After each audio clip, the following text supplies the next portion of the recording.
అనంతపురం జిల్లా బొమ్మనహాల్ మండల పరిషత్ అధ్యక్ష ఎన్నిక ప్రస్తుతం జిల్లా రాజకీయాల్లో తీవ్ర ఉత్కంఠ రేపుతోంది. మొత్తం 16 ఎంపీటీసీ స్థానాలకు గాను గత ఎన్నికల్లో వైసీపీ 15 స్థానాలు కైవసం చేసుకోగా ఒక స్థానంలో స్వతంత్ర అభ్యర్థి విజయం సాధించారు. అయితే రాష్ట్రంలో కూటమి ప్రభుత్వం అధికారంలోకి వచ్చిన తర్వాత సమీకరణలు వేగంగా మారిపోయాయి. వైసీపీకి చెందిన 5 ఎంపీటీసీలతో పాటు స్వతంత్ర అభ్యర్థి కూడా టీడీపీ గూటికి చేరడంతో ఎంపీపీ పీఠం దక్కించుకునేందుకు రెండు పార్టీల మధ్య హోరాహోరీ పోరు నెలకొంది.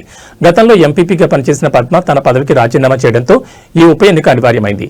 ఈ నేపథ్యంలో ఎలాంటి అవాంఛనీయ సంఘటనలు జరగకుండా పోలీసులు పటిష్ట బందోబస్తు ఏర్పాటు చేశారు.